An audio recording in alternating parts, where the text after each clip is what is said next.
Salut, bienvenue. Aujourd'hui, je vais vous présenter le dernier modèle d'unité de peinture et de spatule de notre offre. Je parlerai de ses paramètres, de ses possibilités et de son équipement, et je rappellerai quelques principes de base qu'il est bon de suivre lors de l'aventure avec la peinture par pulvérisation. Si vous êtes intéressé par le sujet de la peinture et du lissage à l'aide du nouveau modèle WT85, je vous invite à regarder. Cet appareil de peinture et de spatule WT85 est le successeur du modèle WT81.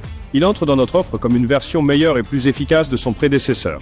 Le WT85 est un appareil de 5000 watts équipé d'une pompe encore meilleure avec un débit de 8,5 litres par minute. Grâce à des débits accrus, il est capable de gérer des peintures et des lissages encore plus épais. À l'intérieur de cet appareil, nous trouvons un moteur sans balai, assurant une plus grande durabilité de l'appareil et réduisant la charge du réseau électrique, car il ne provoque pas de saut de tension comme les moteurs à balai.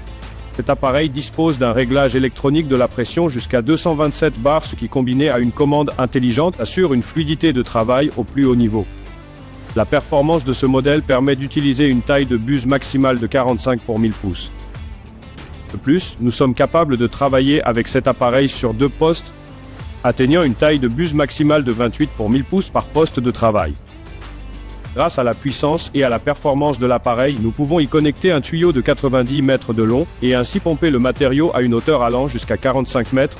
En plus de l'appareil lui-même, avec l'équipement, vous recevrez de notre part des conseils professionnels, une garantie et un service door to door.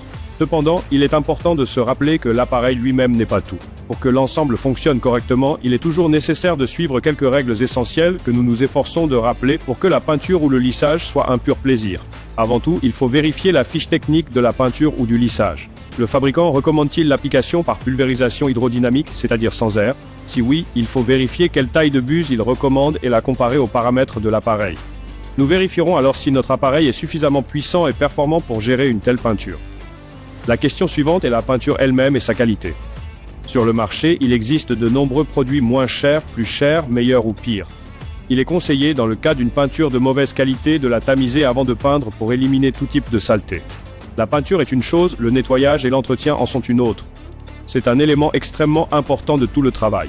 Une telle procédure prolongera certainement la durée de vie de l'appareil lui-même ainsi que de ses pièces telles que les joints, les filtres ou les buses. Il ne suffit pas seulement de nettoyer l'appareil de l'extérieur. Il faut bien le rincer pour nettoyer l'intérieur ainsi que les éléments individuels tels que les filtres ou les buses mentionnés précédemment. Sinon, nous risquons d'être agacés par le colmatage des buses, les éclaboussures ou le manque de fluidité de fonctionnement de l'appareil. Si vous avez des questions supplémentaires, je vous encourage à nous contacter via le formulaire de contact disponible sur notre site internet www.wabrotech.fr ou par téléphone. Si vous avez apprécié la vidéo, n'oubliez pas de vous abonner à notre chaîne et de laisser un pouce en l'air. À bientôt dans la prochaine vidéo.